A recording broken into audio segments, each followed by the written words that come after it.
लुटेरे वर्ग ने सत्ता पे कब्जा कर लिया, पैसे से सत्ता और सत्ता से पैसा। और जो कमेरा वर्ग है वो जातियों में और धर्मों में उलझ के रह गया।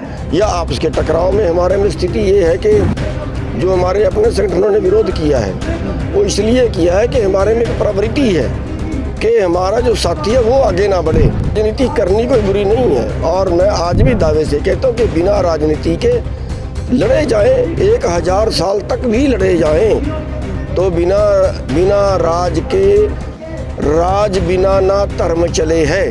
चुनाव लड़ना कोई पाप नहीं है। अगर सर छोटू राम चुनाव ना लड़ते तो क्या आज वो कानून बना पाते जिनकी वजह से यहाँ की खेती जिंदा है? अगर चौधरी देवीलाल चुनाव ना लड़ते तो क्या किसानों को कोई राहत मिल पाती? अगर चौधरी चरण सिंह सत्ता में ना आते तो क्या कोई किसानों को राहत मिल पाती? तो पंजाब में ही बता दूं, मैंने चुनाव नहीं लड़ा और मैं पार्टी का अध्यक्ष भी नहीं हूँ। हम तो एक किसान को राजनीति में लाना चाह रहे हैं। और उसने कहा कि जो और मांगना है मांग ले, लेकिन एक शर्त है कि जितना तू मांगेगा तेरे पड़ोसी को उससे 2 गुना मिलेगा। उसने कहा फिर ऐसे कर मेरी एक आंख फोड़ दे, तो पड़ोसी की बेचारे की दोनों फूट गई। उसने कहा मेरे बार में कुआं खोद दे, पड़ोसी के बार में 2 खुद गए। तो यानी कहने का मतलब ये हमारी प्रवृत्ति उल्टी है सोचने की।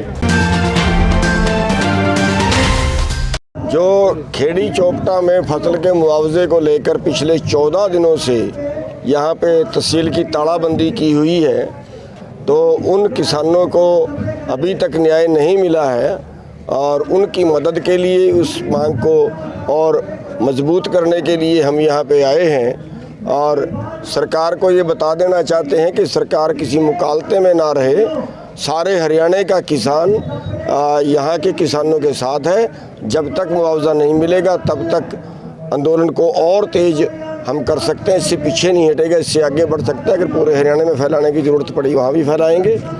तो हम सरकार को आपके मीडिया के माध्यम से एक तरह से चेतावनी भी देना चाहते हैं कि सरकार जल्दी इन लोगों की बात को माने, और जब तक मुआवजा नहीं मिलेगा तब तक हम इसी तरह के घेराव और इसी तरह के प्रदर्शन जारी रखेंगे। गुरनाम चन्नू ने किसान आंदोलन से नेता बनके और पंजाब में चुनाव लड़ा था, लेकिन लोगों ने मंजूर नहीं किया। देखिए, लोगों की मर्जी है, चुनाव लड़ना कोई पाप नहीं है। अगर सर छोटू राम चुनाव ना लड़ते तो क्या आज वो कानून बना पाते जिनकी वजह से आज हम अभी तक यहाँ की खेती जिंदा है? अगर चौधरी देवीलाल चुनाव ना लड़ते तो क्या किसानों को कोई राहत मिल पाती? अगर चौधरी चरण सिंह सत्ता में ना आते तो क्या कोई किसानों को राहत मिल पाती? हाँ, एक चीज़ है कि उसमें हमारी गलती है कि हमारे संगठन ही आपस में लड़ी गए, उनमें सहमति नहीं बन पाई। और वैसे भी भारत का हर नागरिक जो है वो राजनीति करता है, इसलिए करता है कि जिसको वोट पाने का अधिकार है वो किसी ना किसी आदमी को डालता है। तो राजनीति करनी कोई बुरी नहीं है, और मैं आज भी दावे से कहता हूँ कि बिना राजनीति के लड़े जाएं, 1000 साल तक भी लड़े जाएं, तो बिना राज के राज बिना ना धर्म चले है। और तो यहाँ क्या चलेगा? यहाँ बिना राजनीति के पूरी सत्ता पे जो है कारपोरेट कब्ज है।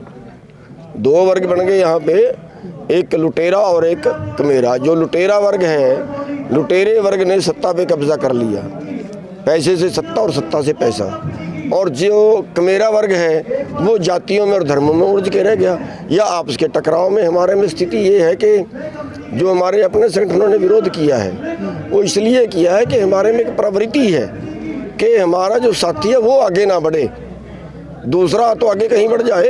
तो कहावत है यहाँ पे कि किसी को कोई उसने देवता सिद्ध किया और उसने कहा कि जो और मांगना है मांग ले, लेकिन एक शर्त है कि जितना तू मांगेगा तेरे पड़ोसी को उससे 2 गुना मिलेगा। उसने कहा फिर ऐसे कर मेरी एक आंख फोड़ दे, तो पड़ोसी की बेचारे की दोनों फूट गई। उसने कहा मेरे बार में कुआं खोद दे, पड़ोसी के बार में 2 खुद गए। तो यानी कहने का मतलब ये हमारी प्रवृत्ति उल्टी है सोचने की। तो जब तक उसको सिद्धि हम नहीं करेंगे, जब तक हम समझेंगे नहीं, तो तब तक बात नहीं बढ़ेगी।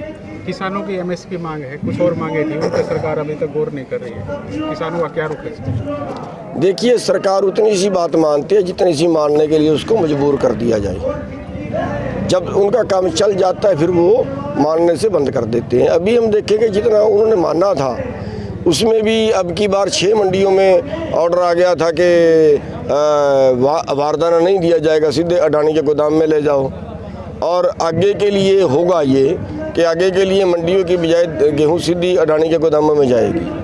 अभी मैं कल पश्चिमी बंगाल में गया था तो वहाँ पे जो सेलर हैं वो अडानी लगाएगा और वो उसका सिस्टम ये होगा कि सीधी ट्राली जाएगी और उसमें अनलोड होगी, उसके सेलर के अंदर अनलोड होगी और सीधा वो सेलर से जो है उसका चावल निकल के थैली में पैक होके ही वो बाहर आएगा। तो मंडी की ज़रूरत कहाँ बची? और अगर मंडी टूटती है तो फिर हमें कंपटीशन का भाव कहाँ मिलेगा? आज तो सर छोटू राम ने जो कानून बनाया था कि मंडी के बाहर खरीदने पे पाबंदी लगा दी, सबको मजबूरी हो मंडी में खरीदना और फिर मंडी में सारे व्यापारी जाएं और फिर बोली पे ही उसको खरीदें जो उच्चतम भाव हो उसको मिले।